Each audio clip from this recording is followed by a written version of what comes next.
So 8:20 na nga at nandito na ako sa may bandang gitna. Ayan. So mamaya lalagyan ng buhangin to. Ayan, dalawa sila nasa pugad, dalawa sila sabay na nagpapakain, oh. Panigurado yung ilalagay nating mga breeder dyan, preskong presko. Ayan. Tsaka open na open yan. Malapit na tayo magpa-raffle.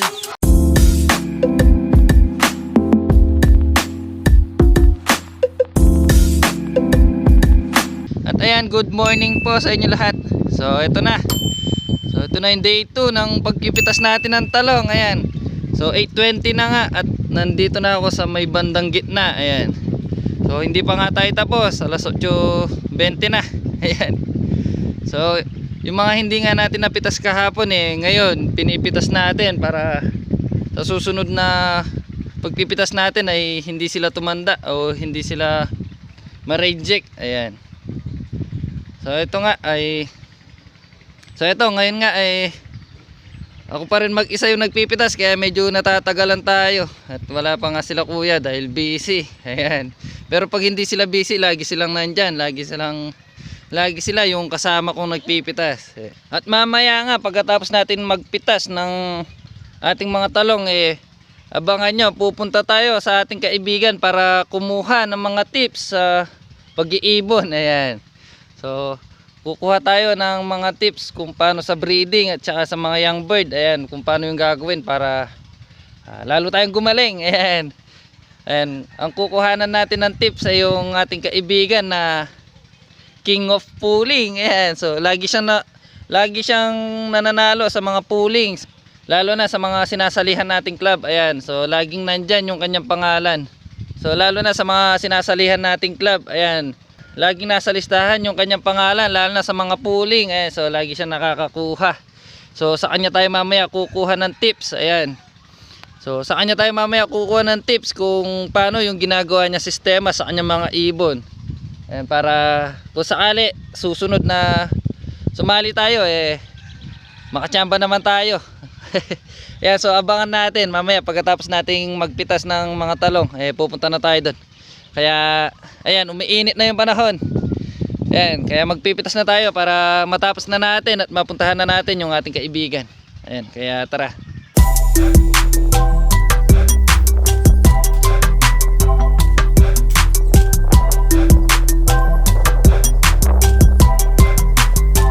So ayan, tapos na tayo nagpitas at ayan, kino-compute na kung magkano yung nakuha natin ngayon at yung mga napitas natin talong. Ayan, naisakay na sa kanilang service.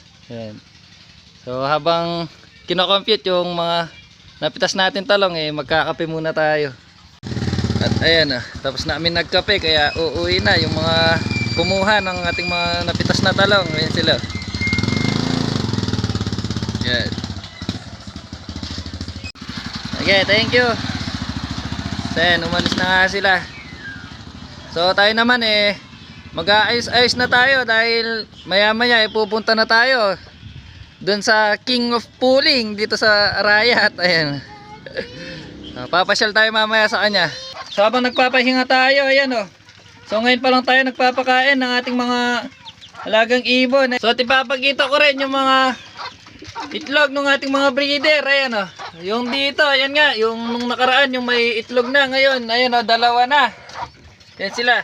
At yung dito sa may baba natin, ayan So ngayong pagkapasok natin dito, meron na rin isang itlog. Ayan Kaya ang ginawa ko, nilagyan ko muna ng pugad yung dalawa. So mamaya lalagyan ko ng buhangin to. At tapos yung dito natin, ayun yung mga napisa nung nakaraan, ayan na sila. Ayan, lalaki na. At dito sa may baba natin, ayan, may sumilip kanina. So ayun napisa na rin yung isang itlog niya. Ayan So ang dami na nating mga young bird nito. Ayan, malapit na tayo magpa-raffle. Ayan, pag lumaki na yan, kapag siguro yan mga ganito na kalaki or pwede na silang hiwalay, yan, magpapa-raffle na tayo. Ayan, ito, tsaka yung mga kapatid niya. Tapos pati to, yan. Lahat ng yan ipapa-raffle natin para marami tayong mapasaya. Ayan. So mag-abang-abang lang. Tapos ito, ayan. Itong itlog na to, pangatlong clutch na nila. Ayan, so kukunin na natin to. Kasi pangatlo pa lang naman. So, yung una nga nito, kung natatandaan nyo, sila yung nandito sa baba. Tapos yung itlog, kinuha ng mga daga. Ayan. Tapos hindi na nila nilimliman yung isa. Kaya, ayun, pinasiter natin doon. Tapos ang ginawa ko, nilipat ko dito sa may taas para hindi sila ginugulo ng mga daga dito. Pero ngayon, ayan na sila. Ayan na yung mga sisiw nila. Lalaki na. So, malapit na nating pitasin to. Ayan o. Pag nakita natin tumutuka na dito, kukunin na natin. Pati tong dito sa taas. Ayan, para yung mga magulang nila, yan, makapag-focus na dito sa itlog. Ayan. So, ayan. Ayan yung update sa ating mga breeder. Ayan. Yan sila, nagpapasubo yung ating mga breeder. Ayan o. Ayan. So, ang lalakas na nung ating mga young bird o. Ayan na. Tatakaw na. So pag tumuka na yan, panigurado pipitasin na natin para ilagay sa ating loaf. Ayan. Sa ating flyer loaf. Ayan si Lo. Takaw. Ayan. So pati yan, lalagyan din natin ng patukaan yan para yung sisiw matuto dyan tumuka. Parang ganito. Yan. Parang ganyan yung gagawin natin. So naubos nga yung linalagay nating chick booster para sa kanila. Mamaya bibili na lang tayo. Para yun yung tinutuka-tuka nila. Ayan. Ito, sold na sold to. Dahil mag-isa lang yung atensyon ng magulang nasa kanya lahat. Ayan. Sa baba natin dalawa, kaya yung mga breeder natin ayun. Silang dalawa yung full force silang nagpapasubo sa dalawang inakay. Yan o, pumunta na sa may pugad nyo. Pati yung dun o. Ayun o, sabay sila nagpapakain o. Ayan. Yan o. Ayan, dalawa sila nasa pugad. Dalawa sila sabay na nagpapakain o. Ayan o, ang galing o. Ayan, so gutom na gutom o. So anong oras na lang kasi tayo nakapagbigay ng pagkain nila. Ayan. Ayan oh, tingnan nyo naman, dumi ng ating breeder loaf oh. So ilang araw na tayo hindi nakapaglinis. Ayan. Oh, so ito tumutuka-tuka na to. Yan, so malapit na yan. Ilang araw na lang pipitasin na natin yan. So yan yung sinasabi ko, dahil wala pang buhangin to maalis sila. Pumupunta pa rin sila dito sa may buhangin. So mamaya lalagyan na natin yan. Para hindi na sila aalis dyan. Ayun na. Yan, para pag umupo sila dyan, buhangin. Lakas na. So ayan, hindi pa nga tayo nakaalis ng bahay dahil yung pinupuntahan natin na si Bossing may pinuntahan daw saglit. Ayan. Kaya nandito pa tayo sa bahay. Ayan. So habang hindi pa tayo umaalis, habang wala pa si Bossing dun sa kanilang bahay, ayan tinuloy lang natin yung ating ginagawang breeder cage. Ayan So nalagyan na natin ng dingding dyan sa likod. Ayan, dyan pa. So hindi ko muna tinuloy yan. Tsaka yun dito. Ayan, yun dito hindi muna. So pero yung bubong niya, ayan, nilagyan natin ng hindi gaanong karamihan dahil papatungan natin ng ng tarpaulin. Ayan. So ayun yung tarpaulin na ilalagay natin. Sinukat na natin kanina. Ayan. So ayan na yung likod Ayan, kumpleto na yung likod. So yung dito na lang yan. Tsaka dito sa baba. At yung mga partition niya sa gitna. Ayan, yun na lang yung linalagay natin yan. Tapos mga pinto. Ayan. So siguro tatapusin ko muna yung sa taas doon. Tapos tsaka yung partition niya sa gitna. Tapos bubuhatin na namin doon sa pwesto niya, doon sa tabi ng ating loft. Ayan. So binuhat ko nga kanina, medyo mabigat siya, kaya siguro doon ko na lang siya tatapusin, lalo na yung mga dito sa may gilid niya, tsaka yun doon. Ayan. So ang gagawin ko muna, yung tapusin ko lang muna yung sa taas, kasi pag nilagay natin doon hindi na tayo makakapagpako doon dahil yero na yung sa taas niyan. Ayan. Ayan. So lalagyan ko muna ng partition sa gitna. Ayan. Para kung sakali pwede na natin siya ibuhat nga doon. So siguro magpapatulong tayo kung sino yung pwede kapag binuhat natin to. Ayan. Tsaka medyo alanganin nga sa paa niya, parang payat. So pagdating doon ilalagyan ko na lang ng panibagong paa or parang ipapatong ko na lang siya doon. Maglalagay na agad ako doon sa pwesto niya doon na mga kawayan, yung buo, yung bilog. Ayan.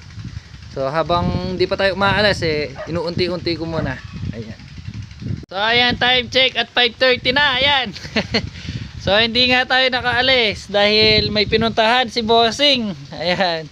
So hindi tayo nakapunta sa kanya, hindi tayo nakahingi ng tips ngayon. So babawi na lang daw siya sa susunod. Ayan. So ang ginawa na lang natin ay ayan oh. So kahit na hindi tayo nakaalis may nagawa naman tayo. Ayan oh, ang dumi pa ng kamay natin, kakatapos lang natin. So ayan, tingnan nyo naman oh. Ito na yung ating ginagawang breeder cage. Tapos na. O hindi pa pala tapos. Bale siguro nasa 70% tapos na. Ayan. So sinadya ko talagang hindi pa nilagay yung dito tsaka dyan. Dahil kung saan natin ipapesto itong breeder cage, dun ko na lang ilalagay yung mga pinakadingding niya dyan. Ayan. Para mabawasan ng konti yung bigat. Ayan. At dito din sa kabila. Ayan. So hindi ko na rin siya nilagyan. Ayan. Open pa siya. So bukas nga bubuhatin na namin. Lalagay na namin dun sa kanyang pwesto. At abangan nyo kung ano yung ilalagay natin dito sa harapan.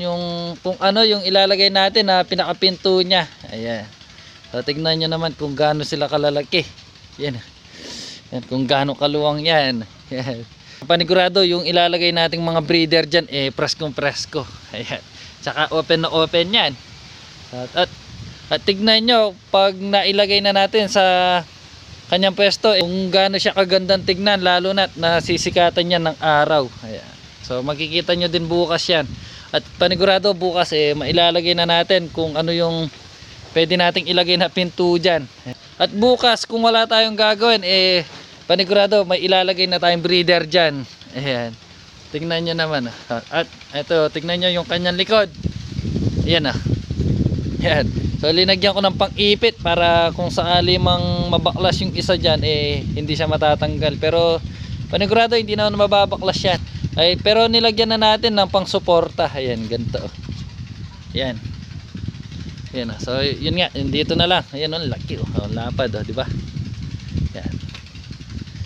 Ayan. So nakapaglinis na rin tayo. Kaya marumi rin yung kamay natin. Ayan, tignan nyo no. Ang itim-itim na natin. Ayan. So ayan nga, naglinis na tayo. Ayan. So yun nga, si Bossing nga bawi na lang daw siya sa susunod. At panigurado daw yung tips na bibigay niya magagamit nung ibang fancier, lalo na tayong mga newbie. So magagamit daw natin yun. Ayan, sabi. Ayan. So siguro dito ko natatapusin yung video natin ngayong araw. Ayan. So maglilinis na rin ako ng katawan. Ayan, dumi talaga. Ayan. So hanggang dito na lang. Salamat.